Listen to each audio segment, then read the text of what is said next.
Welcome, guys, to our Sports Frenzy preview show as well as our review show, where we look at the games for today. Big up to our analysts that are here, Rowan Ham and my boy, according to Bones. That's his hashtag for tonight. Welcome, guys, to our Sports Frenzy live broadcast.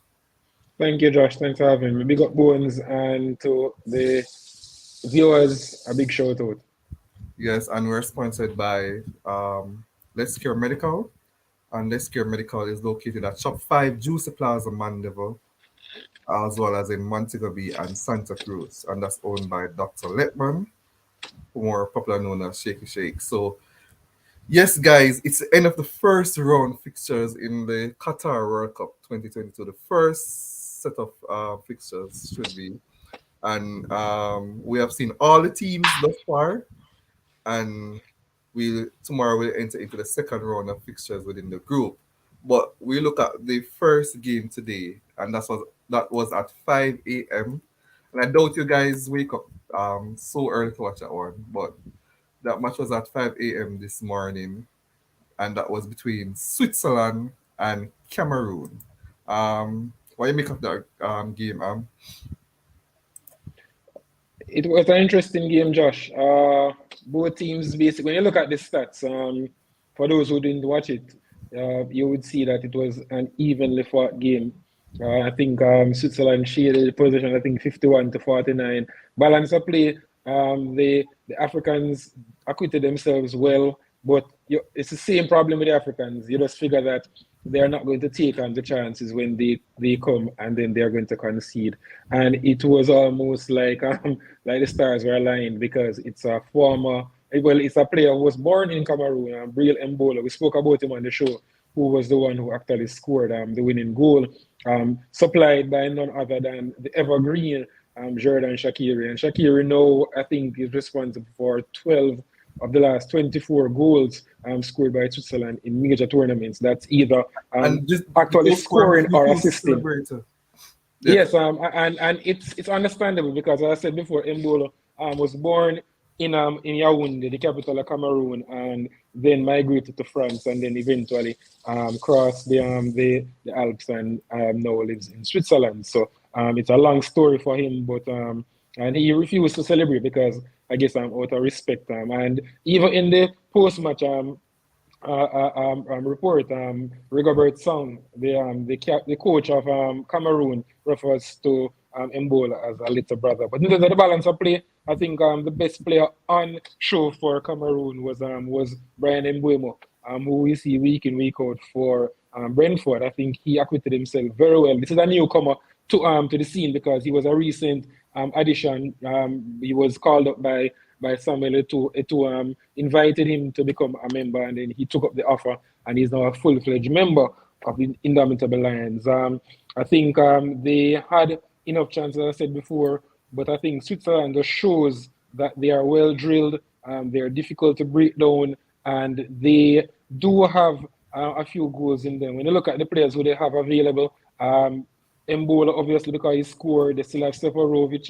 He's not the most prolific, but he gives them another option. There's Okafor, there's Vargas, there's Xhaka in midfield. So it's a well-balanced team. At the back, you have Akanji, and in goal, you have Jan Sommer, who you know is one of the best goalkeepers on show in the tournament. He has shown it week in, week out for his club team in the Bundesliga. I think we were probably well, I was one of those that was expecting Switzerland to win that game. I'm not sure about you guys, but it's I probably was expecting like a 2-1 scoreline, but I'm not surprised by the 1-0, knowing all the Swiss play, but I really and truly was expecting Cameroon to win that game.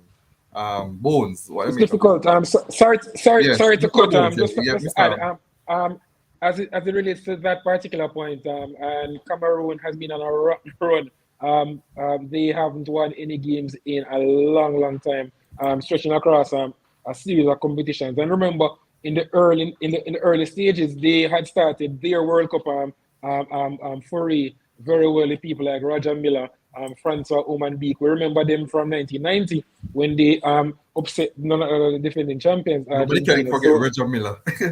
So they are falling away. It's good to see them in the tournament, but it's a far cry from the halcyon days of Miller Mboma and the like. So I think they have the work cut out because the same problems are there. They are exposing one another too often, and they are not scoring. And for the attack that they have, guys, when you look at people like Toko Ekambi, Abubakar off the bench, the prolific Maxim Choupo-Moting, well, he's prolific now because he has been scoring freely for Bayern Munich, and also Mboma. I think they need to score because you don't want to get the confidence that they're going to be able to keep teams out. And your prediction, Josh, it really could have been on the balance of play that you could have lost 2-1 Yeah. because they did get a few chances, but they also exposed on a few occasions themselves. All right. And Bones, what do you make of that game? Let me answer Adrian for him. The man is a Frenchman. You know that. Yeah, The so man is a, Adrian asked you the question, Mr. Ham, who you right. are root for? But The Adrian, man you is a watch the show every night, so you should have mm, known that. I think Adrian is trying to mess around. with laughing face back a hit like He's say. messing around. That's what I said. Yeah, He's messing around. yeah, yeah, good night, everybody. You see the thing about tonight. Me have to careful with what me say, because the Brazilians them no fun.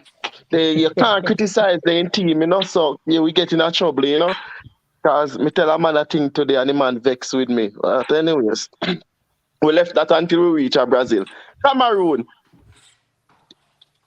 So far in the tournament, I think Ghana is the only African team, unless where did Saudi Arabia qualify from?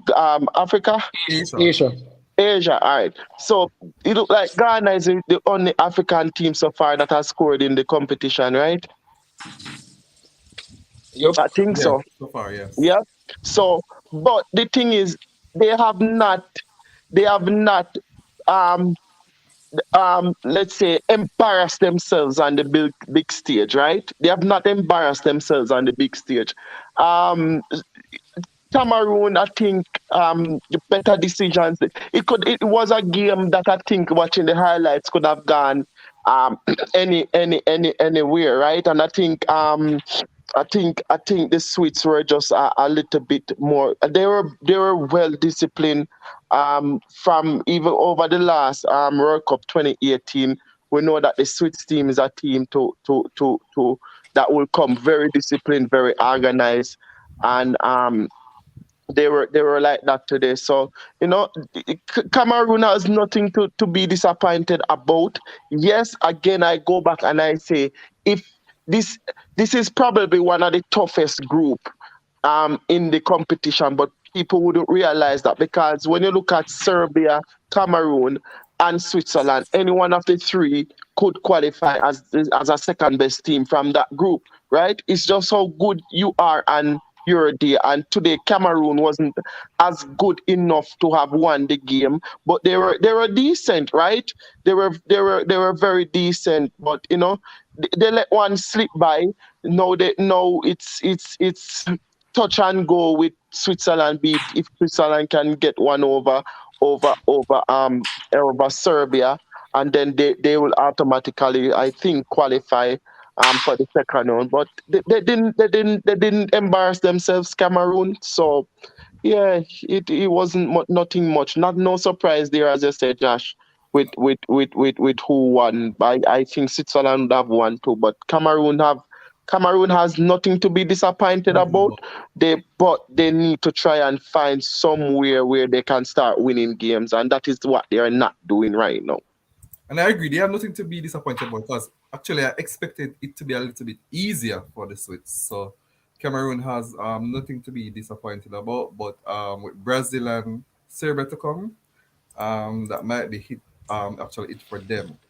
And it's very ironic, as Ham was saying earlier, that is a Cameroonian born player that actually scored the winning goal for Switzerland. So that's very ironic as well. Yes, and Yeah, with that, me not cutting you, Josh. It's not every day you see a national player born in another country respecting that country when they score against them, and that was really respectable from him, not celebrating.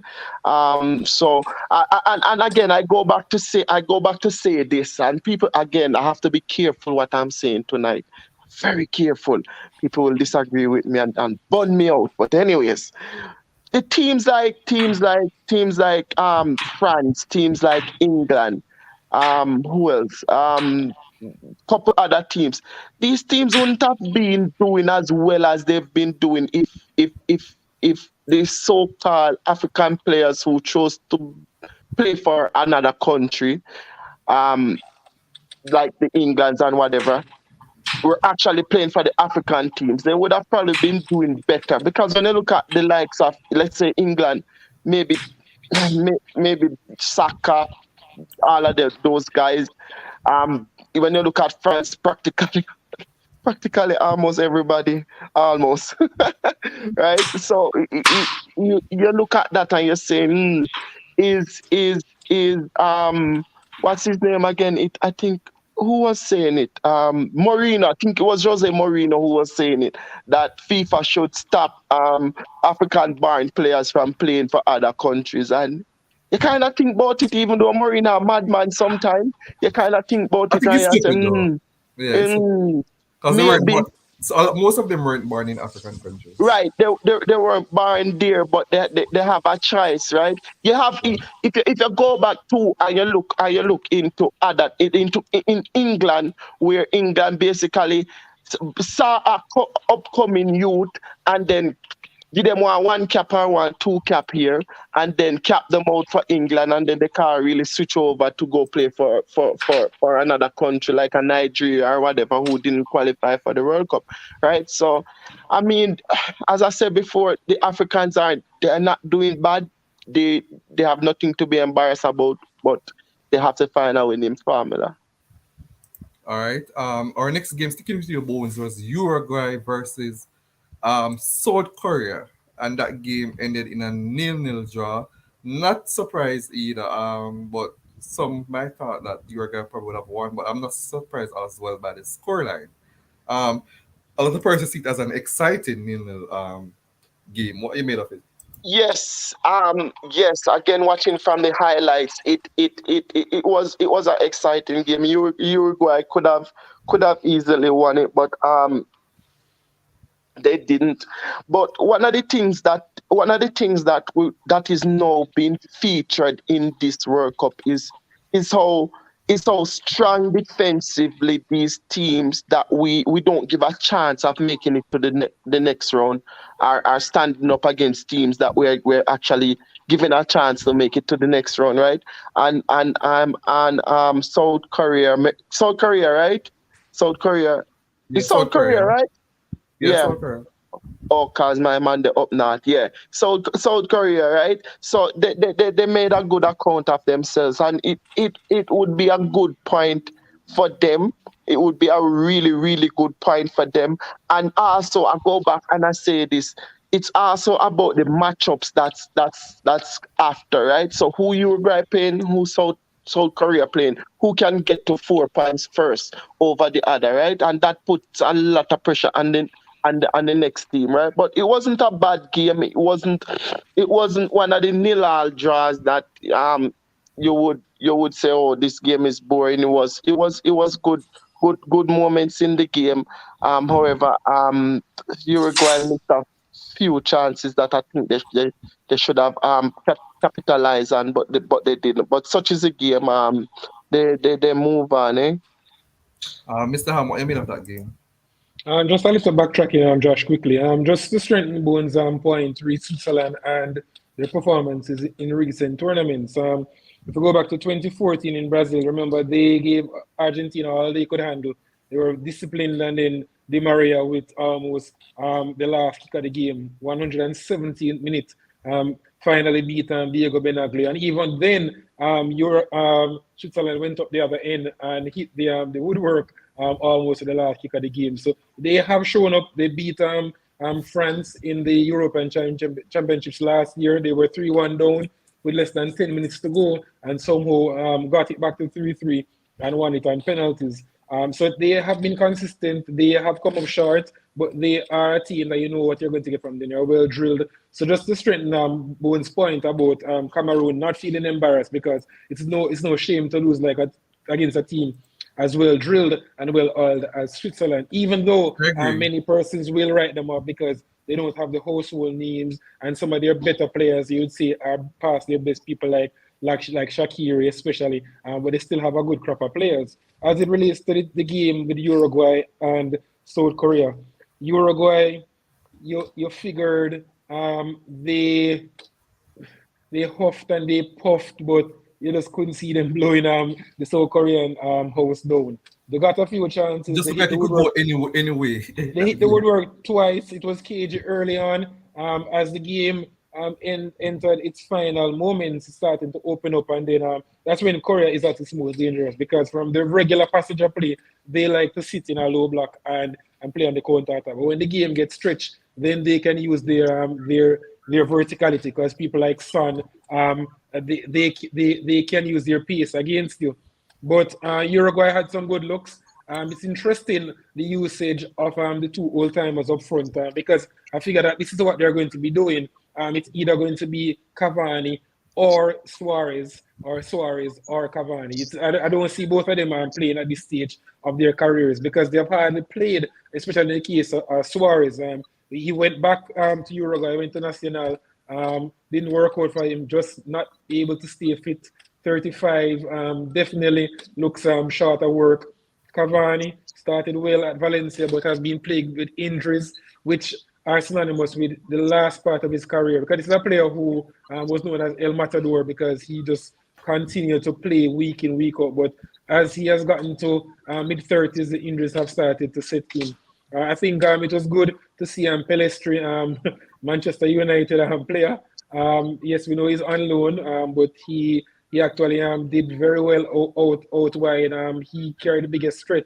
It was strange though, guys, that someone like Arascaeta wasn't given a chance, especially from the left, and Darwin playing centrally because I think that's the way to go forward. Because I don't think Suarez and Cavani will cut it at this stage of their careers. At the back, didn't like Godin starting, but didn't play too badly for someone who has gone off the boil and now playing his football back in Argentina over Sarsfield. So I think on the balance of play, I think both teams will be heartened by the point. Uruguay probably less so because they hit the woodwork twice, one through Godin and one from an arrowed strike by the hot shot who is Fede Valverde, who continues to impress every time we see him. But I think Uruguay should still have enough to make it out of the group, but it should be interesting because we know that Ghana, especially the way how they looked against Portugal, will not be the quintessential pushovers. Yes, and welcome to our show, the big celebrity. That's been on TV in an advertisement. Mr. Science himself. What's a trying to say? Science? Jason. Yeah, Yes, guys, you probably seen him in that Pegasus advertisement science. for World Cup. Science. He's on that advertisement for World Cup. I mean, like, as a game finish, the first person face you see on TV is Jason. So, welcome to the show, Jason. What's your take on the Uruguay South Korea game? If I tell you about this celebrity thing, it's just five like a second, I just five like a second, Josh. I just five like a second. Jesus. Good night, Josh. Good night, bless up bones. I to everybody in the comment section. I think I alluded to it yesterday that with the starting line of really attack that it would end up being Nunes operating off the left with either Cavani or Suarez through the middle and Pelistri on the right. I agree with him that Pelistri carried quite a threat today. I also thought Nunes was good. He was presented with some opportunities, which if he had done better in those moments, then Uruguay could have snatched the victory. South Korea, they whenever Uruguay broke, I realized that they got back with such tenacity. It was so admirable to see. A lot of people would probably put this team down to Son Heung-min or bust, but trust me, they have some quality within that team to cause damage. But overall, you'd expect between Uruguay and Portugal to fight for the two top spots. It's not a result that harms either. It puts them not in the best position, but in an okay position, with the group still left in a balance. I think Portugal can be beaten by either on their day. But overall, I think Uruguay will probably be the more disappointed team with those two woodwork hits. And as well as when Cavani came on, it just proved that he has not lost um, any of his intelligence and his immaculate movement that he has. Because you saw that he almost got on the end of Darwin's attempted shot. So overall, um, it will be a decent draw for both. Hoping to do better in the next match day. All right, and our 11 a.m. game was Portugal, right? The one with Cristiano Ronaldo. Yes, that team versus Ghana. And this game, right?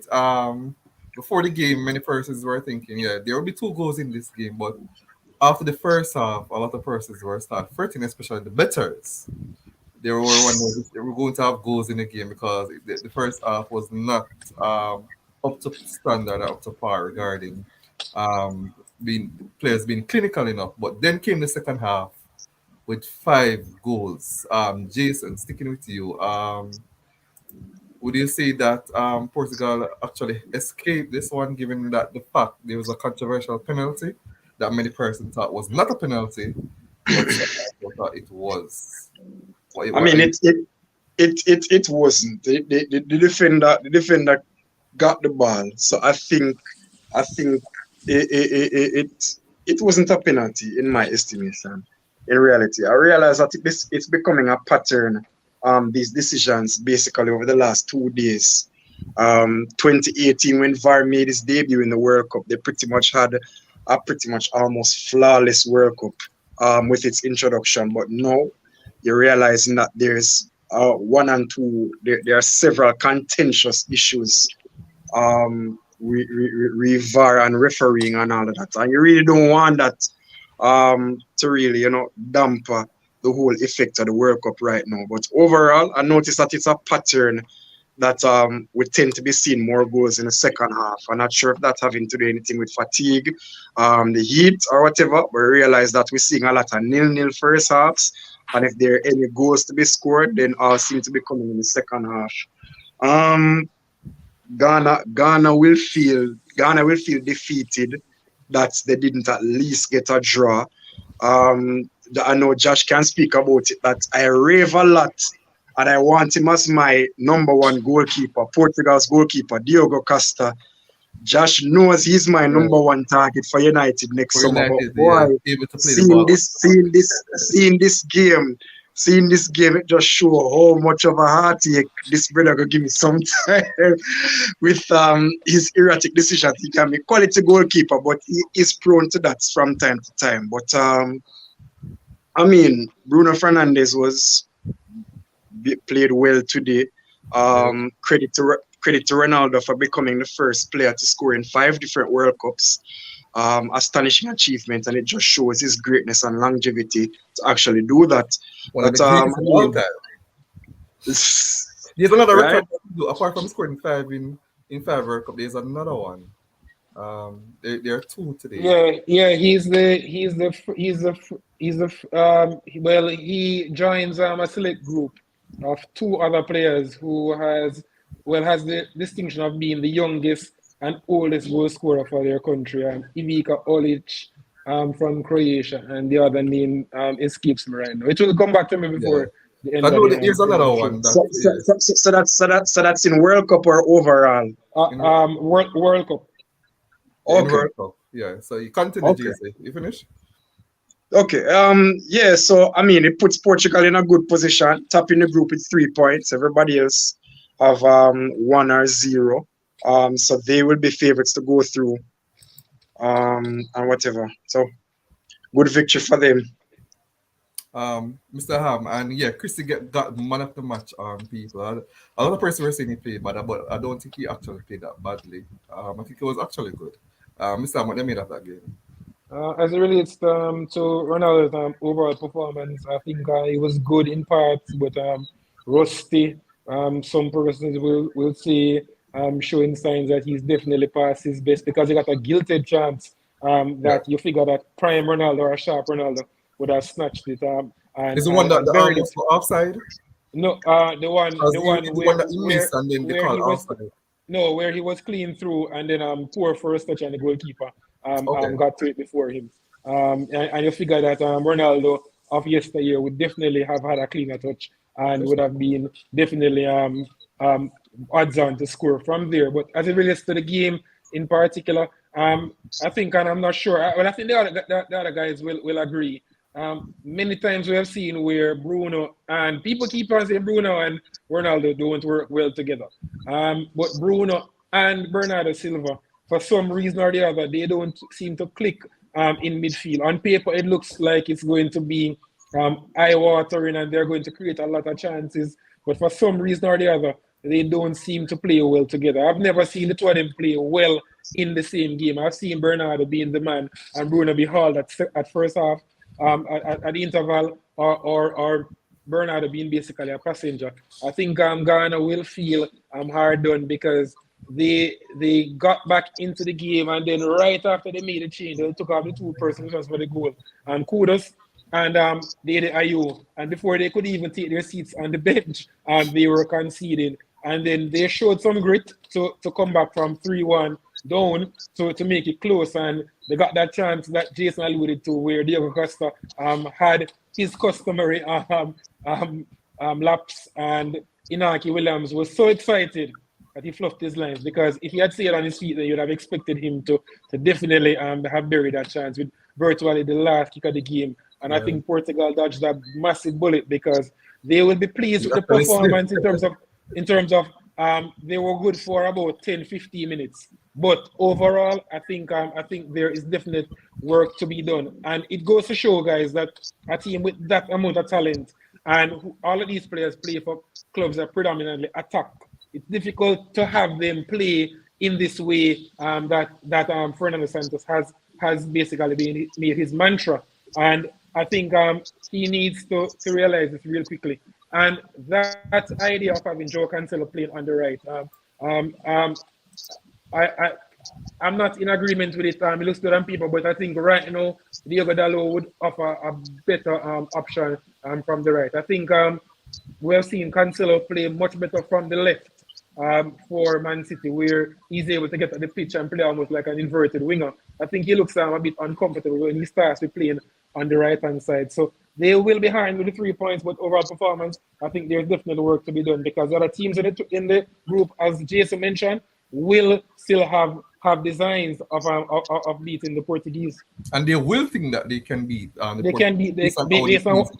precisely. And I think Rafael Leo quickly because I know Bones needs to win on this. Rafael Leo, I think he definitely needs to have more of a say More. because he's in such good form and he presents such a threat because of his physicality, his ability 1v1, and also coming in off the left arm, he's able to finish. That finish today is what we see week in, week out in the Serie A. Because when he got that ball, he was smiling when he was about to strike it. Because this is what he does week in and out for Milan at San Siro. Yeah, and he actually make a difference. He really make Portugal look more attacking, especially Precisely. on that left. So yeah, I agree that they should consider him give him more time in the game. And you made a very good point about Bruno not clicking with Bernardo. I also agree. That's what I also noticed that from a while back. And what I noticed also in today's game is that Portugal wasn't necessarily trying to just play the ball to Chrissy. I also noticed a change in their approach. As normal how they probably play the ball team for him just to score. They were actually trying to play, but as you rightfully said, the coach might be the downfall of this Portuguese side based on his pragmatic approach to football. Bones, quickly, they're saying that you're distracted in the comment section, Bones. But Oh, he's in a meeting, guys. He's having a meeting while doing this live show. But Bones, what do you make of that game? no, me not distracted, man. Me I watch highlights so that me come good with what I go on. Cause me not understand the Portugal Ghana game, yeah. So me did not feel watch but the highlights. Sorry, guys. But me I look for the highlights and it was really some poor defending that led to a few of the goals, you know. Cause the goal, I think the second goal from Felix of for Portugal. Um, that was poor. It was poor defending. I think the ball went straight through the defender tried Raman. to clear it. It went straight through his legs. That was really poor. It's just that split second of taking the eyes off the ball, eh? That's very important, and that's what he does. Yeah, Ham alluded to the fact that Cristiano Ronaldo, the one v one that he got with the goalkeeper. Yeah, prime Cristiano Ronaldo would have definitely buried that. But a very poor first half for me from both teams. Second half we got a little bit more out of the teams. Penalty, no, no. But again, I am not going to stop making this case until people realize what I'm saying. If the referee blows for a penalty, if it's not clear and obvious that it's not a penalty, VAR not overturning it. Because just to agree with you quickly on Bones, because I see Michelle in the comments. The thing about it is that the ruling it's clear. It says it has to be a clear and obvious error on the part of the referee. And Mark Clattenburg was giving his view where basically he was saying that there was consistency in that because the referee had gone the way of ruling out Ronaldo's first half strike, where he deemed Ronaldo to have fouled the defender, that basically there was contact and that there was contact in the but you see it's one of those that is subjective because as Jason mentioned, if the referee had not given a penalty, it would have been difficult to see him being overruled or being asked to go look at the monitor because I guess it's almost like in cricket where it's the umpire's call. So basically they're still giving some form of power to the on-field officiating. So it's one of those that will polarize opinions. But for me, the fact it was given, then I think that's why it remained like it was. If it wasn't given, then I figured that it would have just been a continued passage of play. Exactly. That's and I have to agree. And I think I think for some reason I'm starting to feel that's the route that the VAR is taking now. Even the Premier League, we see this day in, day out. Again, Ghana has nothing to be disappointed about again. But so far in the World Cup though, even though this wasn't a case with this game, but so far in the World Cup, every time the ref go over to VAR regarding a penalty decision, it's always yes. In all the games I No, watched this tournament, the thing is, they always awarded penalty. whenever they go over to the monitor, it's almost a guarantee that they're going to overturn their decision. Almost a guarantee. But I don't think in this case, if he had not called a penalty, I don't think it would have reached as far as him going over to the monitor. Because listen, I just saw the highlights again. I may want to clarify this. The defender was between the ball and Cristiano Ronaldo, which is very important. If you look closely back on the highlights, Cristiano Ronaldo actually kicked the left foot off the Ghanaian player, defender, right? So in that case, if VAR saw that firsthand, if it wasn't a penalty, he wouldn't have gotten the penalty. Yeah, none at all. But because of that simple little push on Cristiano Ronaldo, VAR didn't overturn the decision because of that. That's just how I'm thinking about it right now. But for me, that is no penalty. That is no penalty. But again, both defense have a star-studded Portugal team. If they can get it right, they will cause a lot of trouble in this World Cup if they really and truly get it right. And right now they're looking like it might be an easy passage for them straight up to semi-finals with the likes of Germany losing and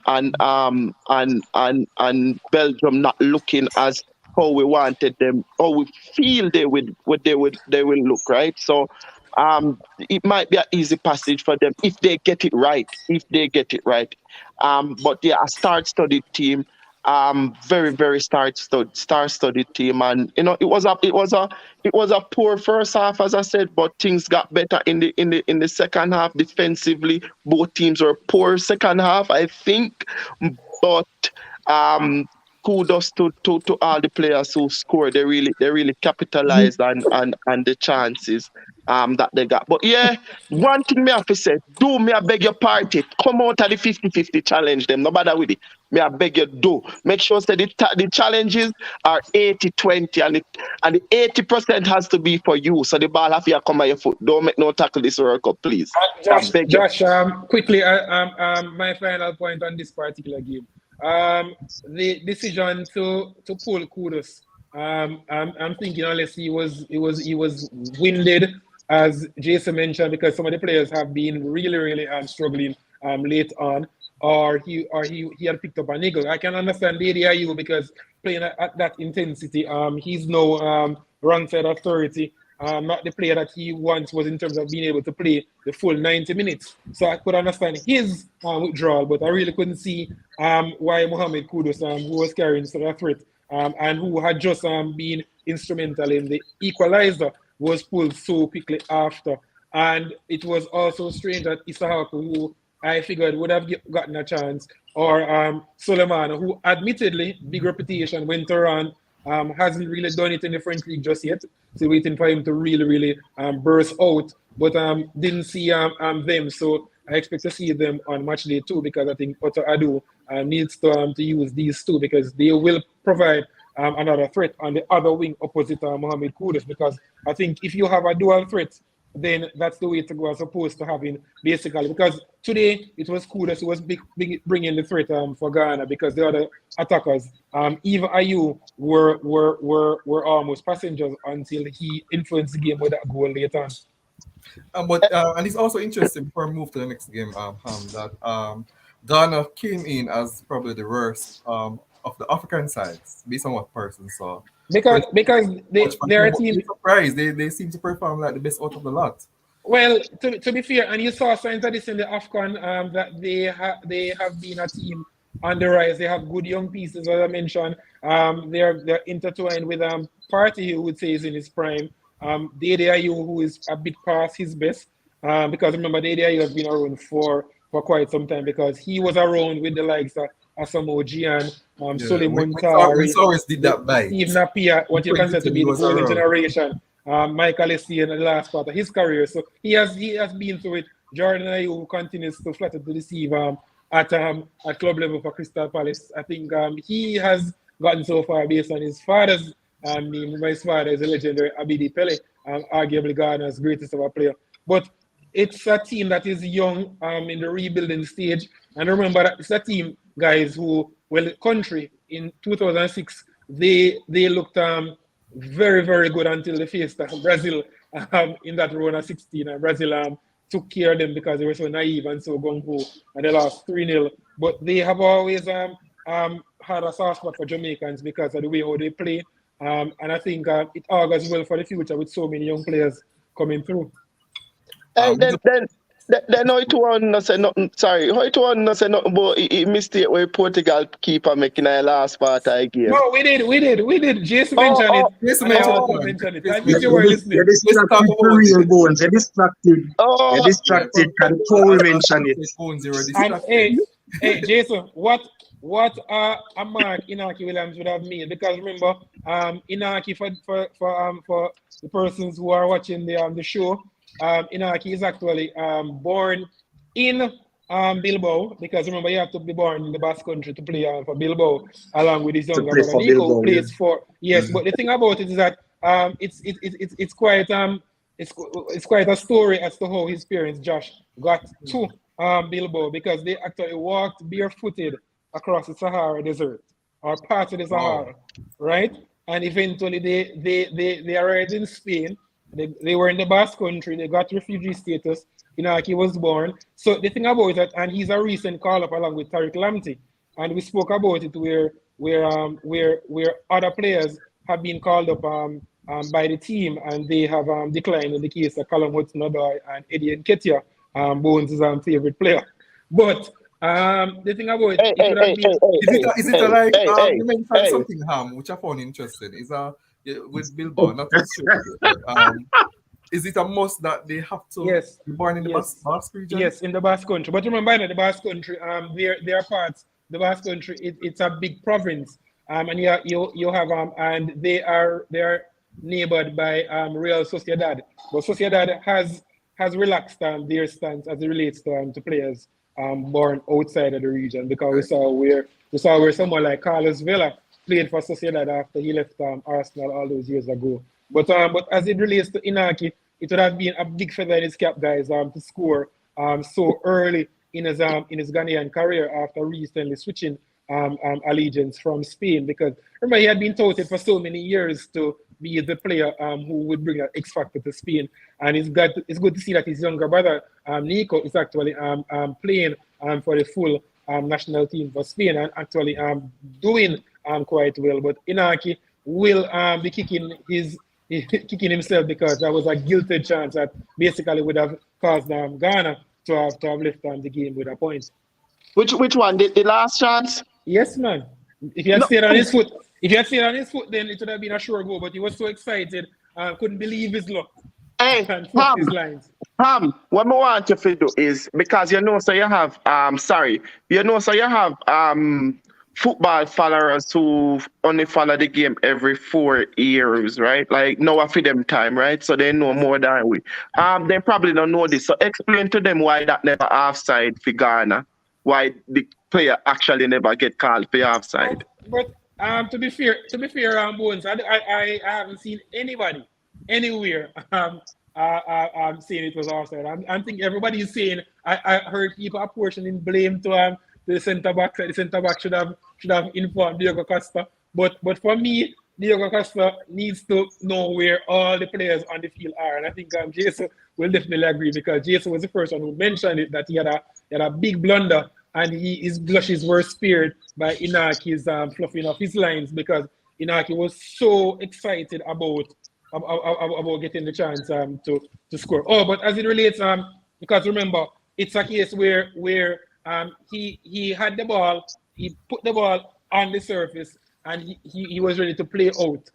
In that case, then Inaki, all he had to do was to make contact with the ball because the thing is the only way that he could have been penalized if the ball was still in Diego Costa's grasp. But as it relates to offside, that there was never a case that he could possibly have been offside. But it's a tough one to swallow because so late on that would have definitely set the cats among the pigeons as it relates to this particular group because Ghana getting a point here would have been a big feather in their cap.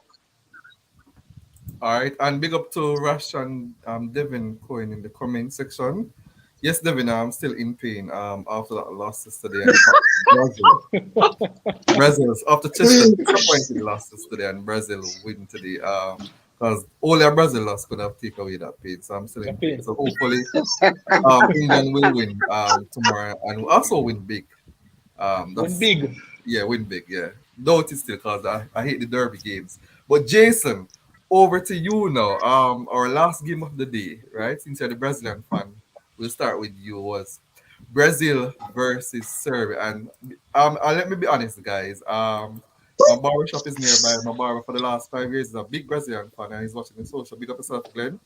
But when Brazil scored the first goal as well as the second goal, right?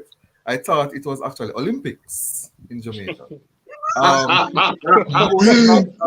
Olympics. Right, I mean, like down the barber shop close to me, all over the road, there were horns blowing, pot cover and that. I was wondering, it just confirmed to me how much Jamaicans actually love Brazil, right? So, what you made of your Brazil 2-0 victory over Serbia that approached the game very pragmatic and it seems that it was working, but when you if you were watching the game, right, you basically realize that it will be sooner than later that Brazil will actually score a goal. So you could see that it was coming. What you made of that 2-0 victory, which I think was actually very impressive. For me, in reality, Brazil, based on my experience, happens to be the only team that when they score, based on where I live in Spanish Town, 4 years ago, you can know when Brazil is playing. Anytime Brazil score is the only time I hear nice in my community, and it was the same thing today. Because somebody called me and then I could hear the noise in the background. After Brazil had just scored the first goal. Um, the first half, because I mean, Josh, you, Bones, everybody in the group was following it, and they said it was a snooze fest, which in reality, the statistics actually back it up to say that expected goals in that first half was its lowest out of any game in that first match day of the World Cup. So that just proves, how much lack of quality there was and clear cut chances created in that first half. I don't know if it's down to caution, or whatever, but I think Serbia did well in that first half to contain Brazil. The coach actually came out with a game plan. And of course, Serbia have some sturdy players, have some very quality players as well. But I think what hurt Serbia after a while is that, yes, it's okay to play that. Well, I'm not going to say it's okay, especially against Brazil.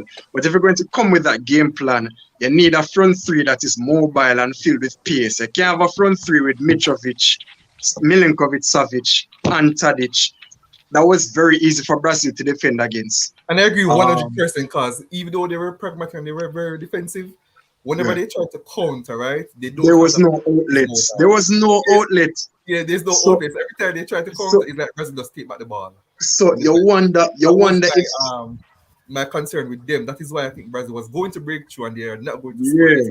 So you wonder if somebody like a Philip Kostic or I even fit Vlahovic, because I think Vlahovic only played 45 minutes within the last month or so. So I don't think he's fully fit. I guess Not that's why he quite. started on the bench. So the game plan worked for about an hour or so, and then there was Vinicius took the shot, it bounced off and it landed to Richarlison for the rebound. And what a second goal by him. the goal of the tournament so far. And what a lot of people, if anybody follow like the Brazil national team or probably even see any videos, that same technique Richarlison was actually practicing in training. That same scissors kick, and it came off in the game today. It was a magnificent goal. The first touch to take him up and the technique on the second to just put it in the corner. It was beautiful. And I'm glad he Brazil had the scored goals chances. since he was under pressure. He was under pressure from Brazilian fans. The coach need to sub him. He's not doing well. And I Yeah, was saying because first, because you side from me. I You was know saying you to you know earlier me. on that he was not getting service in the I first half. don't have much faith. I don't have much faith in Richarlison overall. But I was I saying to think you he earlier on can. that he was not getting much service, right? So Yes, yes, the blame was kind of unfair towards yeah, him, right? Once he yeah. get the serve, I thought he would have scored, and he did. So, and I mean, Tite did well to leave him on, and he got his 2 goals, which is good. I think he averages like a goal every game or a goal every 2 games for Every Brazil. two I'll have to games. check out the official statistics to see. Every 2 games. But Brazil, yeah, thanks. So I mean, Brazil had opportunities to they hit the post through the left back Alex Sancho.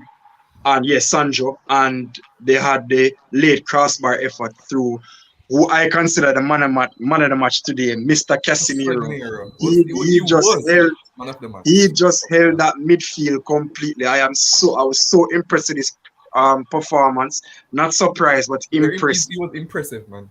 Yeah, man. So it was good. It was good. A good victory for Brazil. Bones and Josh can tell you I called it last night. Demo can I said it would be a 2-0 victory just like 4 years ago, and it happened to be the case. So overall, it was a nervy as a Brazilian fan. It was nervy for me, especially after that first half. Serbia actually got chances where I thought, Jesus, because they're a mountainous team. They started to get corners. Tadic took a very good corner, which they nearly scored from. So it was a nervy match for me in that regard, but I'm glad that Brazil came out with the result against what I consider a very good Serbia team. So I don't expect them to lie down against Switzerland and Cameroon. So it was a good victory. I really have no qualms about it. Yeah, and once you support your team, so at times you're going to be nervous. And as Rush comes up in our comment section said, and I want to say to all our viewers, Yeah, once you have business to do, whenever Brazil is playing, it is true. It is easier to get through their business at the banks, any other alliances. So it's best going during that time. You're not one of the other persons in the line. For real, it has been proven. So I will know next time to do my business when Brazil is playing. Right, Mr. Ham, what you made of that impressive Brazil 2-0 victory? Totally agree with Jason, especially as it relates to Philip Kostic. Kostic is the most dynamic player that Serbia has. Serbia has a lot of good players, good pieces, but in terms of dynamism and being able to stretch and to run from deep with the ball, and then obviously at the end of that to deliver threatening balls into the box. We've seen it time and time again, both for the national team. When he was at Eintracht Frankfurt, he played a massive role in the rise of that particular team, and now he's doing it at Juventus. But he was injured, so he didn't play a part. And then, as Jason mentioned, it's a team that was, yes, they were sturdy. They gave Brazil a physical challenge. They kept it close, but you struggle to see how they would have been able to create enough from open play based on the fact that they had to be containing. Because I think Stojkovic, who for people of yesteryear, arguably the greatest Yugoslavian player, um, I think he had his hands tied because he was caught in betwixt and between in terms of should he try to be a bit more gung ho. I see people in the comments saying they should have played Mitrovic and Vlahovic together, but that wouldn't work because they need service, and then where would this service come from? And I saw you And then debating somebody over explosion and that as to why Vlahovic did not start over Yeah, Mitrovic. no, it was Jimmy. It wasn't really a debate. It wasn't a debate. Yeah, you know why. Jimmy was saying he would have who is the better striker. So I was saying well the records show that that for Serbia Vlahovic is 9 and 17. Yes, so we know he's in the embryonic state of his career.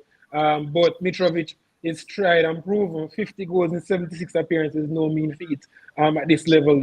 That's some strike rate. And once he gets service, we have seen it time and time again. You play to his strengths, he's guaranteed to give centre backs all that they can handle. But he hasn't been fit, and we know this because he hasn't been playing regularly for Fulham in the last month or so, having ankle problems to no end. And Vlahovic on the other scale is also injured. So it would have been foolhardy for Stojkovic to start one, two forwards against this Brazil team with devoid of service from Kostic, and then also two forwards who aren't in the case of Vlahovic, he does have good mobility. He's not slow, but he's not explosive. He's not rapid either. He's not going to run away from a Marquinhos or a Danilo down that side. But the thing about it is that, and they are not fully fit, so that would not have made much sense so early in the competition because they're not desperate. Because this was almost like a game where they could offer they could afford to not win this game but not be embarrassed and still be definitely in with a show because they still have 6 points to play for. So let's not fool ourselves. And I think they gave a good account of themselves. They played within their limitations because yes, they have good pieces, but when you look at the players who are on show, Goodell for Sevilla, he is a defensive midfielder. Milinkovic Savic, I think he was playing a bit too high for my liking because he likes to get on the ball from a bit deeper and then be able to drive. And then in this formation, it was a 3-4-2-1 where he was playing close to Mitrovic. We saw the thinking because he wanted Mitrovic to be close to Milinkovic Savic because Savic, despite being 6'4", has good technical ability and knows where to score because we have seen it where he pairs very well with Immobile at club level for Lazio. But they should not be disheartened because this is a very, very good Brazil team. As it relates to Brazil's performance, the thing about it is that Richarlison will always divide opinions because he Always scores like goals. Drew. He Like Drew scores for goals, France. but in terms of the regular passenger play, you're not going to get him being involved much. We've seen it time and time again when he was at Fluminense, at Watford, all the teams that he has been at until now at Tottenham, he will score goals, but in terms of the regular passenger play, that's not his game. He likes to get on the end of things. He's volatile, he's explosive, but he has the eye for the spectacular. and this is in keeping with him because his touches aren't necessarily clean. He doesn't look the most technically savvy, so he'll not impress like Gabriel Jesus. But Gabriel Jesus doesn't have that physical presence and doesn't play in the box and get on the end of things as much as a Richarlison. His record at club at international level shows it. He's one in two, so it really was a very, very good goal. Into the overall performance, guys, for Brazil, Casemiro was very good. But this is in keeping with Casemiro at international level. Always does the business for Tite. And you have some players who just play very well when you put on that Canary jersey. They just look world apart. Fred is another. Looks very good. Even in the few minutes that he got. Paqueta, I think he showed that he has that physical side to his game where he can get stuck in. So win a couple 50-50 challenges. And even though playing in a position that some persons, Robbie, I'm calling out, didn't want to see him there, but he offers them a bit more creativity, as Jason and I were mentioning a couple of weeks ago. Alexandra didn't look too bad. Danilo was fairly solid. So I think Brazil was worth their victory. It will take some team to beat them on this performance because I expect Neymar to be better, provided he can absorb these challenges because we saw a close-up shot of his ankle at the end of the game and it doesn't look pretty and he will be targeted. But they have so many options, guys. It's so difficult to contain them over the course of 90 minutes. And then the thing about it, you contain a Vinicius, a Rodrigo comes on, a Martinelli comes on, Anthony comes on. They have so many weapons and they have weapons from midfield as well. So it will take some team to beat this Brazilian outfit. Even they sub Neymar, they look even more fluid. It's like they did not lose him at all. So precisely. So they have so many options, and then they have that plan C. They have Pedro that they can call, and so with 9 forwards, you expected this, but I think they're going to walk the group. But it should be interesting, as Jason mentioned, as to who comes out with them because we had seen this from the outset that the other place is definitely up for grabs because I think the other teams are capable of beating each other. Right, and beat Robbie he said that Lucas Paqueta was going to start. Yes, he did. And I told him that this is a man who had started 10 times in the last 11 World Cup qualifiers. Then he changed his stance to say that he wouldn't start him.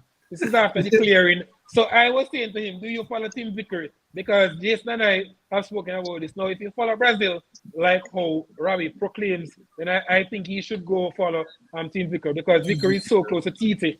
He's the voice on South America, especially Brazil. And has been on BBC for years. Anything you want to know about South American football? He has been on it. So, and then he has been saying this for so long that Paqueta will play. The thing is that Paqueta is basically like a Swiss Army knife. It's one of those players that can play in so many positions. He can play as an inverted winger instead of Vinicius. He can play instead of Neymar. If Neymar is out in a more advanced position right behind the centre forward. He can play as an 8 we saw today where he gets the license to go forward and Casemiro sits. So he's a coach's dream, you understand? He has technical ability, he has an eye for goal, eye for the spectacular, but we saw that side, and we saw that even when he was at Lyon last season, that he can get stuck in, he can win challenges. So bucking the trend because people think that Paqueta is this luxury player, but I think he has long shed that tag and he's now the quintessential modern day football where he can do both sides of it. I think people are caught up, guys, with Bruno because Bruno has been so impressive in the Premier League and not looking at how Paqueta had done in the long term in terms of how he did through qualifying. And why would you make a radical change from what was obviously working? Because through qualifying, Brazil conceded 5 goals and they were a class apart. Yes, we know they didn't beat Argentina, but they didn't look like they were going to lose to Argentina either when they did play them. So in the World Cup qualifiers, because we know they lost in the Copa America finals, but they have been on quite a run over the last 3 years, and it will take some team to beat Brazil. Come on, Robbie, don't be that ignorant and hurt. I know you heard that you got that one wrong, but don't be ignorant because trust me, if you are a Brazilian fan and you follow Team Vickery, right? He always talk about some young upcoming Brazilian players that the world doesn't know about. Trust me, and he's actually the first person that normally busts these young Brazilian talents. So if you're really Brazilian fan and you want to know your upcoming talents from not to beat him, You would Not to follow. beat him, Josh, but I have to mention this, Josh. He was even plunging for a Joe Wellington over Everton Ribeiro. And Joe Wellington who offers graft and note. So I was saying that Everton Ribeiro was basically selected as the backup to Paqueta because they play in a similar way. Yes, Paqueta has a bit more physical aspect to his game where he can get stuck in. But I guess because he played so long in Europe as opposed to Everton Ribeiro. But Ribeiro is very, very talented on the ball. He has a wonderful left foot and he is a class above Joe Wellington, despite Joe Wellington improving in that position, which he has been transformed into since moving from Hoffenheim to St. James's Park. Mr. Harman, Jason, Beamer said I'm supposed to answer this question. Please tell these people that Gavi's goal was just as good as Richardson's goal, technically. I So think there's an people. section of which goal is better, Gavi's I goal, think technically, or Richardson. and I want Jason's view on this. But as he mentioned it, I think people are sleeping on Gavi's goal because True. it was perfect. The contact, the placement, everything about it, and it was a difficult time because that ball was coming and he hit it basically as it was almost about to make contact with the surface. The thing about why Richarlison's wound will live long in the memory, Demo, is because of how spectacular it was. The execution, it just was jaw dropping. But in terms of pure technical precision on both, I think it's splitting hairs because Gavi's one was very, very, very, very good. But I think people are going to plunge for the one that is spectacular. Richarlison with the ball up in the air and then that contact, and then to beat a goalkeeper of that wingspan because Milinkovic Savic is 6 feet 8 inches. Oh, by the way, Josh, he was on the books of United, but he didn't get a work Yes, permit, he so was. he didn't sign for you in 2014. And his younger Oh, brother is that of long? the Is that long ago? aforementioned Sergei Milinkovic Savic's Yeah, brother. I thought it was like Yeah, 2, 3 years ago. no man, 2014. Yeah, I know he has been almost every Now on the year. books at He has been Torino. linked with Manchester United. Almost every transfer window. No, I'm not talking about Sergei, and I'm talking about the goalkeeper. Oh, the goalkeeper. Oh. Yes, he was actually at Old Trafford at Carrington, but Yeah. you guys couldn't get a work permit for him, so he couldn't sign because United had plans of investing in him because at the time 2014 he was on 25, so he was about 17, and he went on to win the under 20 World Cup as backup keeper and has done very well at Torino. So I think all things considered, Demo, I think people are sleeping on Gavi's goal. But I think why people are raving about Richarlison's and probably throwing Gavi's own under the radar is because I was spectacular Richarlison's was. But I want Jason to win on this too. And probably also the fact that it's a Brazilian sport. And Brazil is popular, hugely popular. That has something. But Jason. Let's hear the Brazilian. Demo don't pay them in the comment section in the mind, boss. When it comes to, as Ham alluded to, when it comes to a scissors kick or a bicycle kick, you just love to see when those are executed. That is just how football is, As and Demo said, how flashing. pretty the goal can look and all of that. But I mean, when I saw Gavi's goal, I was like, wow, because for him to execute it in that manner, trust me, it was beautiful technically. So I would agree. Honestly. I think the simplicity of it, Jason, is why people are not giving it the Exactly. rating because it was so simple, but it was well executed. It was perfectly placed. Mind you, I wasn't on the show last night, but guys, Keylor Navas definitely showing Russ, and I did say this to Josh on more than one occasion that was my fear that the team is aging and they needed the Navas of Levante, not even the Navas of Real Madrid, but the Navas of Levante. That's pre-2014 where he was doing wonders for that unfashionable club in La Liga. All right, guys. So I'm going to put you guys on the spot now. Now that we have completed the first run of fixtures in the group stages, and we have seen all teams, right? I'm going to ask the guys for your top 5 most impressive teams. So I'm starting myself. In 5th position, I have Japan. Right. In 4th, I have England. Yes, that's my team. I have England in 4th. In 3rd, I have France. second I have Brazil, and in first I have Spain. Jason, your top five. You guys can. I'm not going to explain my five, but you guys can go ahead and explain yours. Your top five teams of the first round. You know Saudi Arabia? Most impressive. It doesn't mean that what the team that you name at number one is going to win the World Cup. You didn't mention Saudi Arabia, Josh, sorry. You're saying? You didn't mention Saudi Arabia. No, I didn't mention Saudi Arabia. Why not? On this one performance. I mentioned Japan, though, you know. But why didn't you mention Saudi Arabia? Saudi Arabia was in my top five. They would have fit in my top five, though. Why? Or your top? It would be six or something, because when you look at the top five, you have England, you have Spain, you have Brazil, you have France. I don't see how Saudi Arabia is going to But you have to look at who they played against. I can see that Spain was impressive, but they didn't play against anybody. Costa Rica, with Borges in midfield, exactly. with Duarte, with Outer Sheikh, I'll probably put them around Keelan Navas. And we're gonna show Josh why with my top five now, and this is basically on the spot. My top five, I would have England fifth. I would have Spain fourth, France third, Brazil second, and Saudi Arabia would be my first.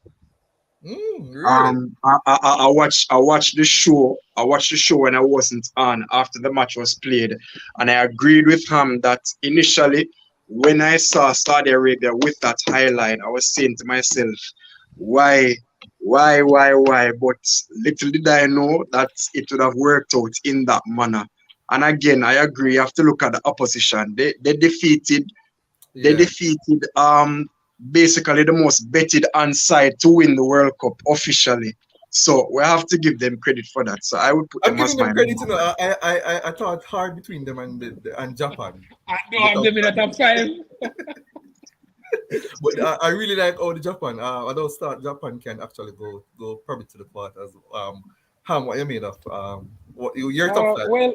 I agree with both Lisa, but I wasn't figuring that on this one-off performance. I'm not talking about what they'll do. Yeah. What they'll do after. But as Jason mentioned, they and the thing about it, what sticks in the memory, guys, is that they look so comfortable. They kept Argentina at bay. You figured if someone had told you, Saudi Arabia will win this game 2-1, and you figure, all right, and the goalkeeper is going to have one of those performances that you're going to talk about to your grandchildren 40 years from now, right? But that wasn't the case. Argentina were nullified. Saudi Arabia was worth it. They defended when they had to. They were efficient, and I think they were brilliant. So I definitely have them as the best performance. But as it relates to going forward and teams that we think are going to win, then that's a different argument. But top five performance so far, definitely them. Japan, and I was most impressed, guys. I said before I wasn't on the show, so I was able to speak as it relates to the particular performance. But they were so impressive because what was so good about Jason for me was the fact that they were able to switch from the formation where they started with a 4-2-3-1 formation, because I thought Maida plays for Celtic. He was playing alone for up front. We know he's hardworking, but he's shot shy. He's not going to score. Kubo off the left, Juna Ito from the right, and I think Kamada, who is the most dangerous player. People say Minamino. Minamino has lost a step or two. Let's not fool ourselves. Right? Kamada, who plays for Frankfurt. And then he switched, and he went to a 3-4-3, and the Germans just struggled to contain them. Where they had Doan, they had Asano, and they had and they had Kamada up front, and they had Mitoma, who we had spoken about on the program from Brighton, on one wing, one flank, and on the right flank, playing as a wing back now, we had Juna Ito. And I think Germany struggled to cope with that change in formation. So big shout out to the coach. So I think they are second in terms of performance. Brazil, they looked impressive because they were efficient against a solid outfit. So I have them at number 3. France, I think they were impressive because I especially seen that Argentina had crumbled and France has this tendency of struggling on opening day. Last time they played Australia, it was a snooze fest. They went behind, they lost Hernandez on the goal, and they composed themselves, and then they were their victory. So I have them at 4th. And 5th, I would say I'm going to go with England because England, why I have them so low though, Josh, is because I think this is an Iranian team that didn't do itself any justice. Yeah, the Because Carlos Iranian did Queiroz not come out and play for. didn't start his best holding midfielder is Atuali. We know Sada Azmoun is injured. The goalkeeper, who is their talismanic figure in goal, went off with a serious head injury. It was concussed. So and there's this cloud over the team in terms of in fighting. They don't want Queiroz there. There is the whole political climate back home. So I think Yeah, England is they that low. Spain doesn't make my top five because they played against a very, very poor were. That's team. As a matter of fact, I was also more impressed with Canada relative to who they played against than Spain, because you expect Spain to wipe the floor with Costa Rica. I think the challenges for Spain will be when they play against teams that don't sit off them that much. So I need to be a bit more convinced for Spain. Yes, you have to beat who's in front of you, but I'm going to keep my opinion on Spain until I see them play 2 or 3 more matches in this competition. All right, and just let me clear up this for you, Wally, right? Because Wally's asking me and Jason to clear up something that we were arguing about today. But um, it's Wally, regarding the groups and run of 16. This has been happening from ever since 32 teams are in World Cup. That's not what they normally do. The winners of Group A plays the runner up of Group B, right? In the round of 16. The winner of Group B play the runner of Group A in the round of 16. Now you're asking about your Brazilian side. Brazil is in Group G, right? So once Brazil win their group, which they should, they will play the run-up of Group H, which involves Portugal, Ghana, Uruguay, or Korea Republic. So they will play the runner-up from Group H, and that can be any one of these teams: Portugal, Ghana, Uruguay, Korea Republic. So many persons are thinking that it is going to be Uruguay, but let's see, because our places in that group are basically up for grabs. So that is how it normally works, Wally. So earlier on, the reason why he asked that, because there was some confusion that Brazil would have played a team from I think it was said on the show as well, from Germany group, Germany and Spain, right? So there was some earlier confusion, but no, you're not going to play any team from the group with Germany and Spain or Japan. So Brazil has a basically easy passage to quarterfinals. If you look at it, if they qualify for the quarterfinals, which they should, and Spain win their run top their group and win their run of 16, then both Brazil and Spain will play each other in quarterfinals, and that's a likely possibility. So, and I'm hoping that's how it goes as well, right, Jason? Quarterfinals. Dima would hope not. Dima would hope not.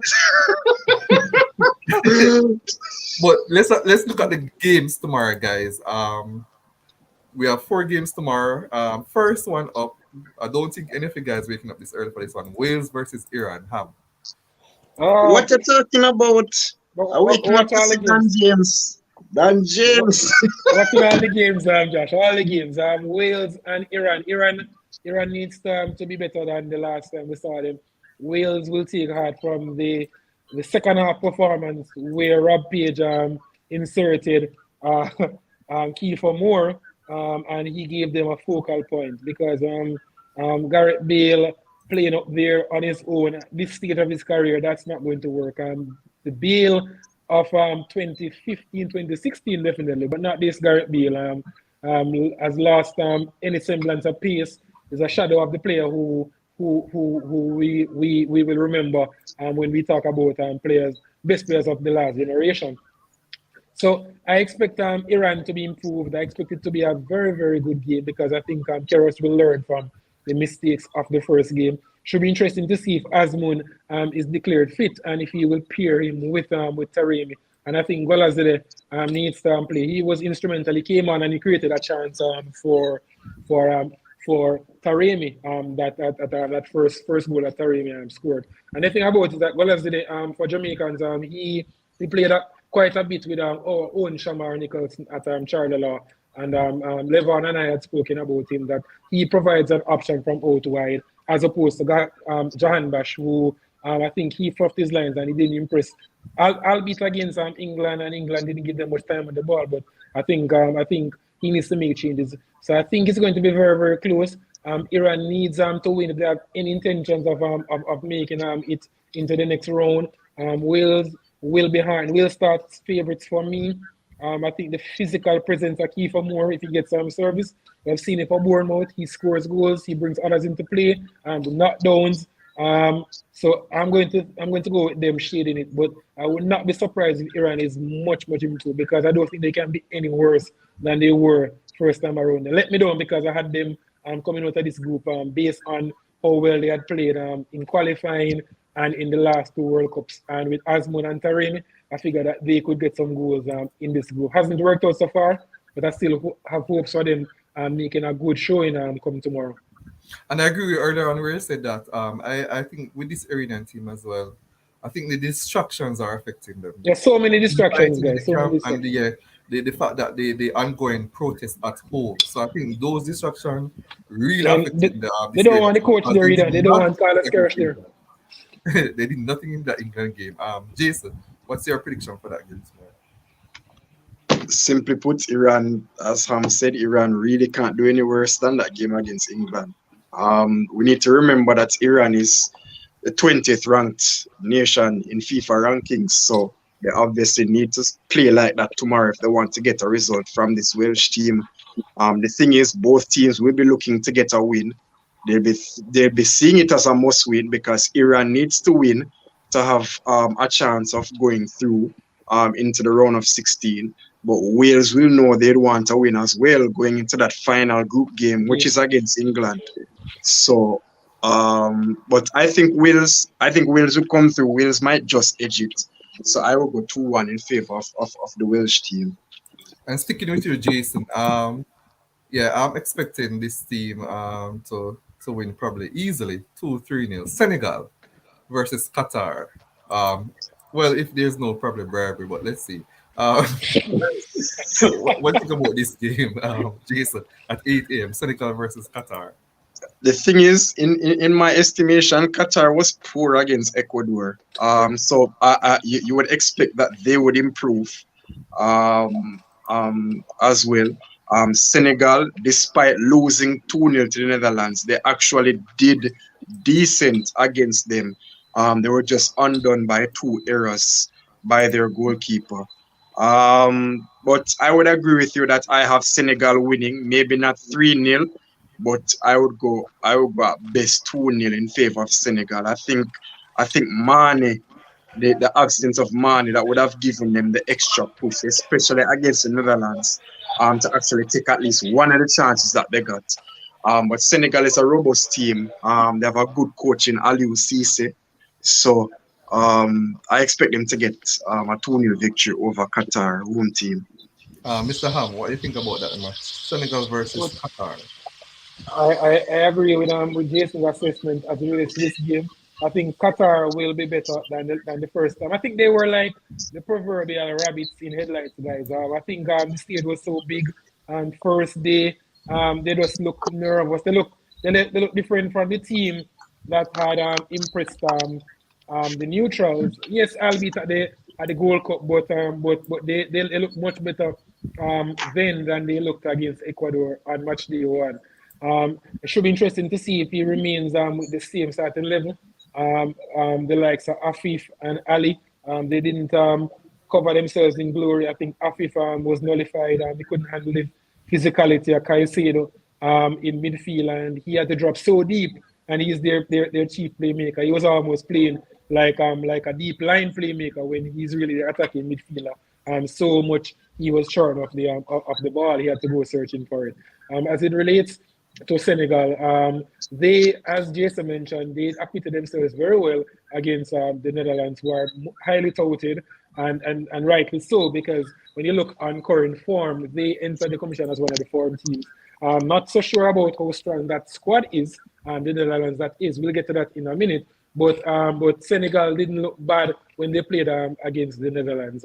But we spoke about this, and we'll continue to speak about this. That elephant in the room, Sadio Mane's absence, because he's a talismanic figure, not only in terms of being able, their chief provider of goals, but he's the one who is able to do that bit of magic in and around the box, because their build-up play against the Netherlands was good. Even with a workman like midfield with Kouate, Mendy, and Idrissa Gana Gueye, they played very well, match up very well against the midfield of the Dutch. But you didn't have any confidence that the attackers Ismail Assar, Diatta, would supply Boulaye Dia with enough chances. And Dia is not someone who will create or fashion his own chances, but he will finish them provided he gets good service. I think Bamba Dieng probably should start. He offers something different than Marseille, man. It's hard to go against Senegal, despite the fact that they aren't necessarily the most convincing. Even when Mane is there, another team that is laden with goals, but especially that his absence is so obvious that. But it's difficult to see Qatar beating Senegal. So I'm going Senegal. I think Qatar will nick one, but I'm going 2-1, probably 3-1, depending on how well the white players play, because they are instrumental, because they have to provide the central striker with service for Senegal to thrive. Yeah, and I think they play very well against the Netherlands. The white players, they just weren't clinical enough, but they seem Uh, to. And another absence, quickly, guys. Bouna Sarr, another big absence for Senegal. He provides with down at right hand side, plays for Bayern. He doesn't play every day. Actually plays with the Afcon with injury, with a knee injury, and he actually did surgery on it. So he's out until 2023. And yes, we know Mane is the bigger loss, but I think Bouna Sarr is a big loss relative to the team and the team's needs, because he provides with, and he gets down to the byline and puts in telling service for the central striker. And I think Boulaye Dia would have been well served having Bouna Sarr doing his thing from out on the right hand flank. Robbie, yeah, home team is France. Why you asking? Robbie asking. I think probably Robbie just trying to give trouble. You know? Yeah, you know that team is France.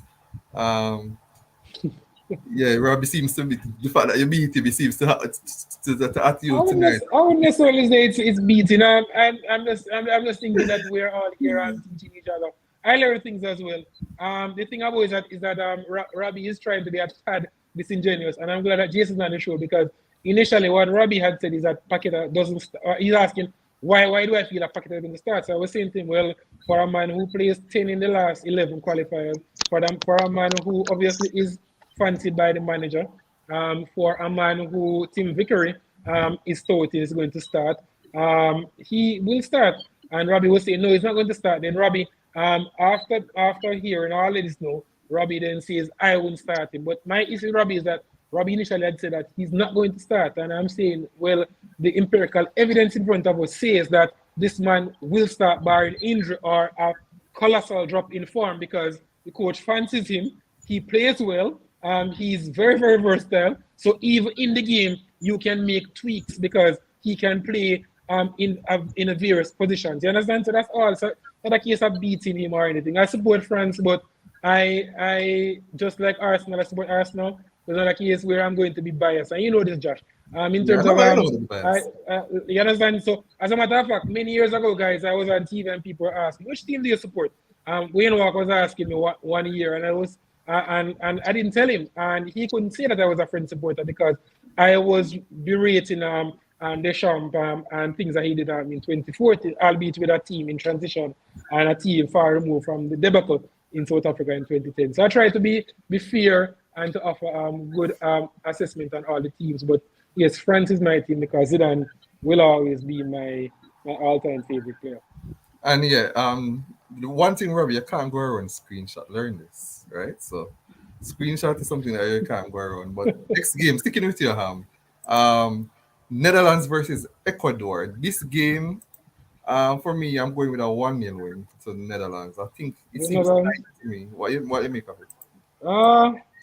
Well, the thing about it is that the Netherlands did not impress. Yes, they were efficient. They got the job done. But if you're giving them a report, and Jason, I think will agree, we'll probably put room for improvement. Probably give them a B minus, room for improvement, because there were issues that I had with that team. I think that back three, especially with Delete, I think he looked quite cumbersome and far removed from the player who we know confident in possession, able to bring the ball. Because when you play that back three and you play with the wing backs high up the pitch, then you need the centre backs, either the left or the right, one to be able to bring the ball forward, and Dillit did not help the Dutch in that first game. And I think the pairing with him and Dumfries, it looked very, very cumbersome and very, very sore on the eye. And I think Van Gaal may effect changes. So I'm not necessarily impressed with them. They're a far better team when Depay plays. We're not sure how fit he is because we know he entered the tournament with an injury cloud hanging over his participation. In midfield, I think Gakpo was wasted on match day one. We spoke about this, Levon and I spoke about this off here, and we were agreeing that Gakpo has to play in a free role, and I think he was inhibited in that particular formation where he was playing almost like a midfielder as opposed to playing as a wide attacker. So I'm not necessarily impressed with them. They got the job done, and kudos to them. Ecuador, they also got the job done, and their issue is that the last 5 goals that they have scored at the FIFA World Cup finals have been scored by Eder Valencia. He got injured. He had to leave the field. We're not sure how well he has pulled up subsequent to the match, so he may not be a sure starter.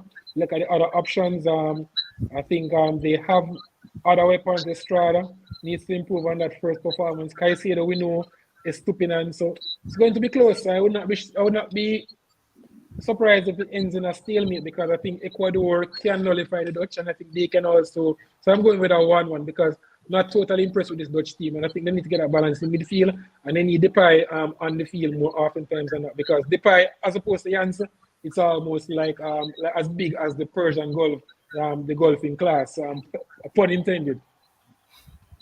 But yeah, it seems that it can go be a stalemate for you because initially I was thinking a 0-0, and then I look back at it and say, all right, to go to the Netherlands or 1-0. Since they are very efficient, they know probably to get the job done on the Vanguard. Guys, you can also make your predictions. The Owen Green said 2-0 Dutch. Devin Cohen said the Netherlands 2-1. Jason, what's your take on this game tomorrow? Your prediction? My scoreline is actually the same. Actually, scoreline prediction in 1-1. I think these teams will cancel each other out. The pieces just weren't there for the Netherlands in that first game. They got the victory, as mentioned. They were pretty much, in my estimation, gifted the victory because of Mendy. But I think Netherlands have the potential to do much better, and they will have to do better as the tournament goes on. For what is termed as one of the more popular teams for Jamaicans to support, especially considering their absence from the last World Cup. So overall, Van Gaal will be instilling in them to do better, and they really have to do better if they want to take something from this Ecuador team, which should not be taken lightly. But overall, I wouldn't be surprised to see a 1-1 draw. All right, and sticking with the Jason, last game of the day, England versus USA. That's your European side, right? Yeah, for you guys don't know, England is Yeah, I no, England is actually the team that I bring in Europe, but um as Josh and Ryan and Kims were all diehard England fans who know I have I have really no optimism regarding England as long as Southgate is in charge, point blank. I So, agree. you know, and Josh knows why, because England just have the talent to do much better than what Southgate is giving them. Um, I have Southgate having a ceiling just like what Oli did with United, but that's for another show, Josh. So, in terms of the game tomorrow, US is a vibrant team, a young team, and a team to look out for. 4 years from now, trust me, they have an exciting team with some very good talents who actually plays in England, which will be looking to prove something. But um, England not going to have easy street like what they did against Iran. And, I'm sure Josh should be annoyed at the fact that Iran scored twice against them. He would have loved the clean sheet, but those were two soft goals that England gave up. But I'm even US more have the annoyed. quality to hurt England. I'm not to cut you, but I'm even more annoyed that USA and Wales are Yeah, in go ahead. England group, right? because of the politics. Those it seems like it's derbies. Like it's a derby between both England and them. I wish if there Yeah, was yeah, another yeah. team of the same quality as USA, but not USA, that would have been in England Yeah. group, I would have had an easy win for England. But I Yeah. don't. I just think the politics is going to come into play. Okay. I mean, there tends to be fireworks when England and the US are involved. Everybody remember their clash all the way back in I believe it was 2010 World Cup in the group stage. England and the US. So, but they've been coming up big with the upset. Yeah. Honestly speaking, I have England winning.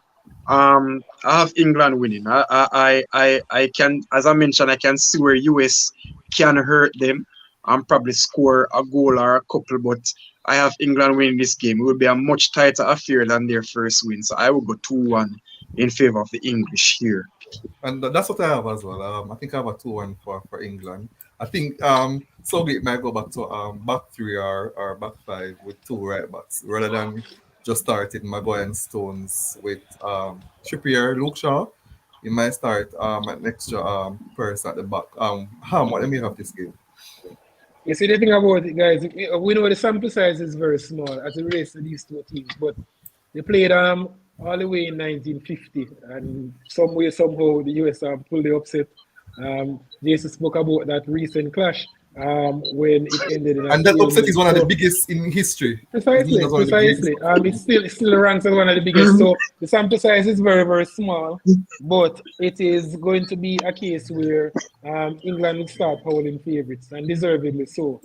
As it relates to Southgate, quickly, yes, the football under Southgate has been turgid at best, but but he has had the results which stacks him up.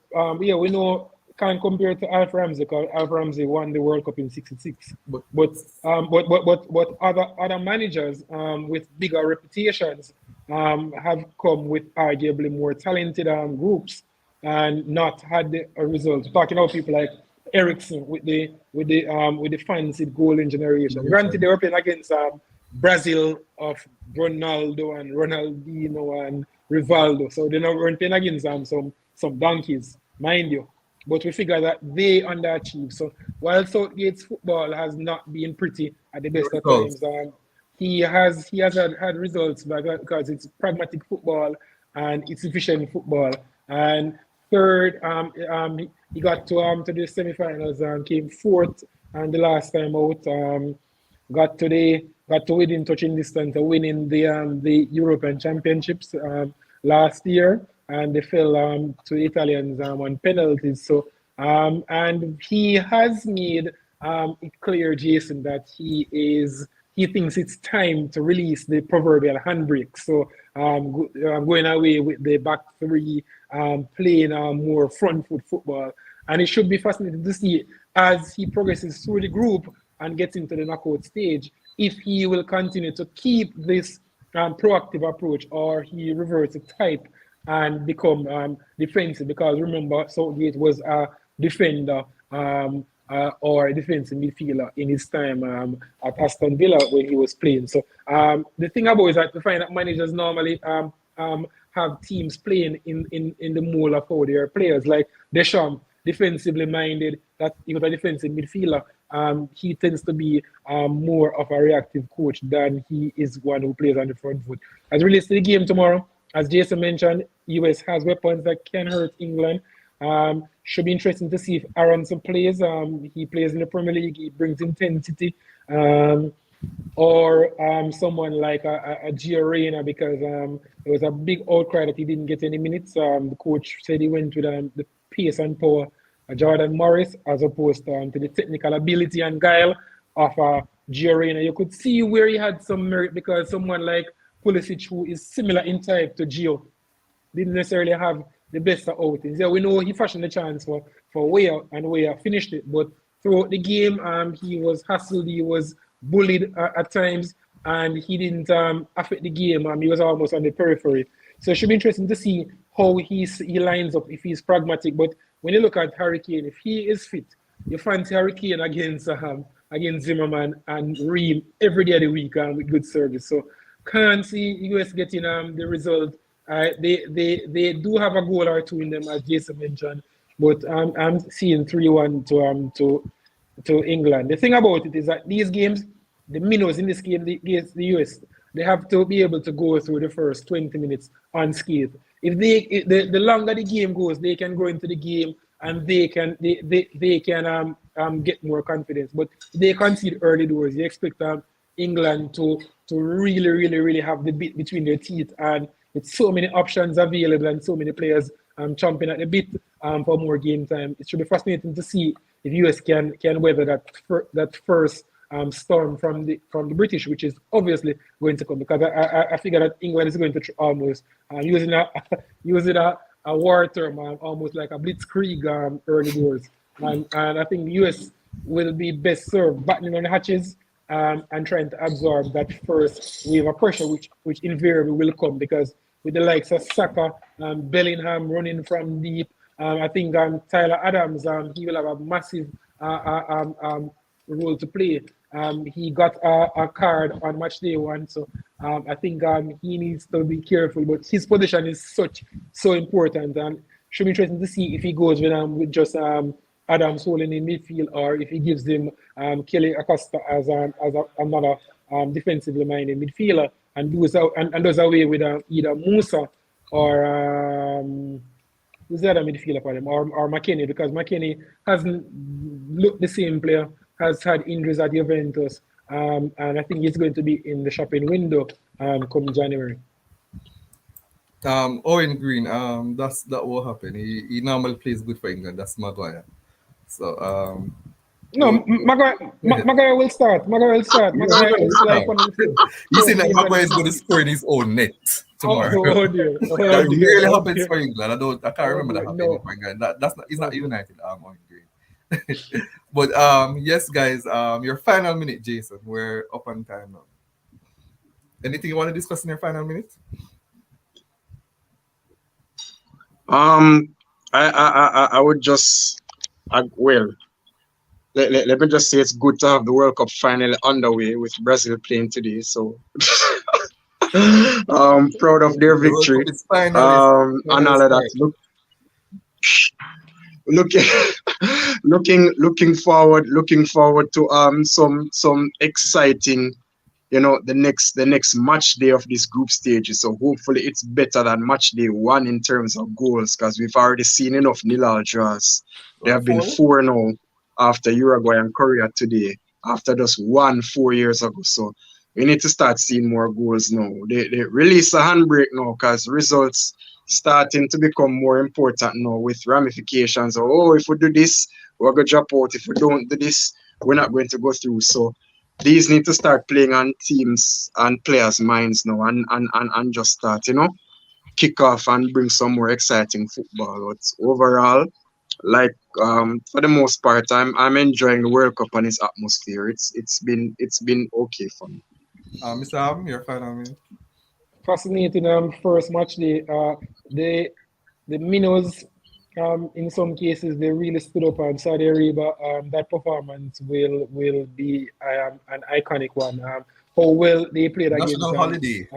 Precisely, and deservedly so, because trust me, even the staunchest Saudi fan would have looked at that game with serious trepidation, but they acquitted themselves admirably, and they got the result that they duly deserve. But as it relates to match day 2, as Jason mentioned, some teams are almost in a must-win situation. Heavy hitters like Germany, the aforementioned Argentina, they need to get some points on the board, because if they don't win their second games, then it's a long way back to see them advancing. So they have some serious soul searching to do, and I think the managers will be tasked with effecting changes, whether tactically or in terms of personnel, to arrest the slide, because you can't afford to go through too much days without getting at least a victory, because you don't want to be adrift of the other teams in the group. As it relates to Argentina, I speak about them because they are one of the fancied. Germany less so, because they entered the commission with less expectations. I was listening to Derek Ray, who covers the Bundesliga extensively, and he was saying that expectation in Germany this time around is tempered as opposed to 4 years ago where they were defending champions and all of that. Even though it was an aging team and a team that was in need of refreshing, and he was saying that their expectations have been tempered this time around because it's a blend of youth and experience.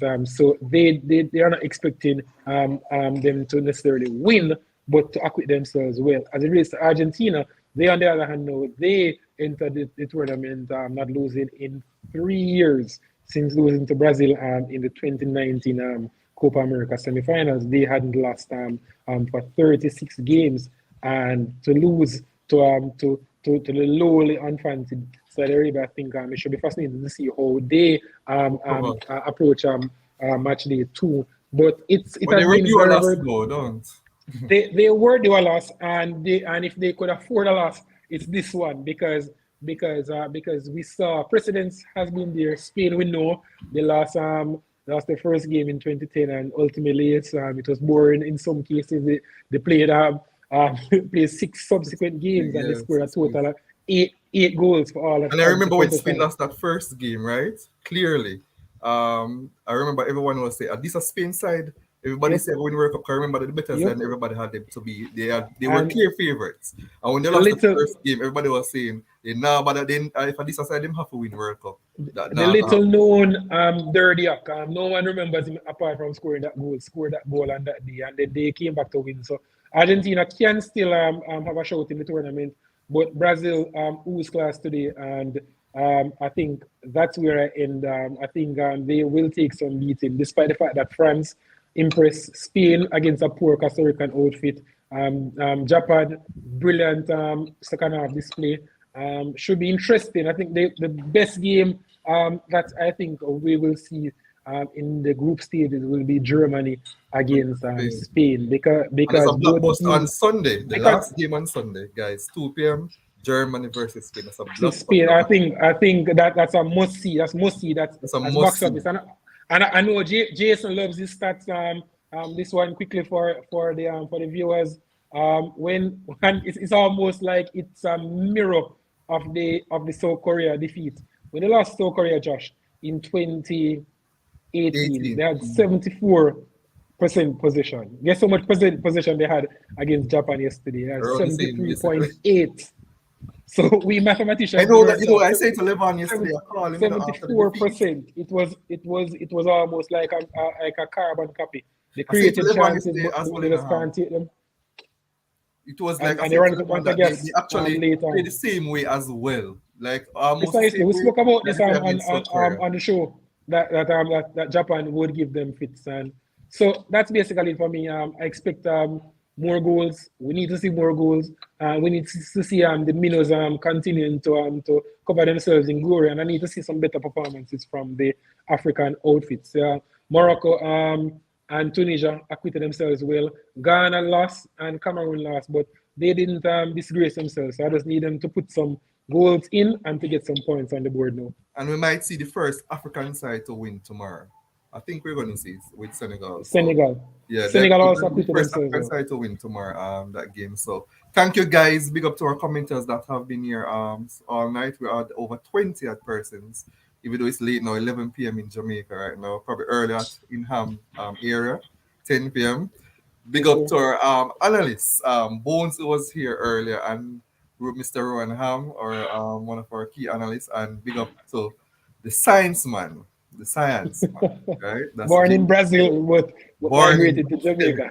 right, the man that is on TV every day in the the Pegasus celebrity. The advertisement, celebrity. the celebrity, All right? right, So, Josh. All right. you All can right. see him All right. every time in the advertisement, right? Smiling. So, big up yourself, guys. We'll see you tomorrow at 9 p.m. Yeah, man. Lovely Bless job. up.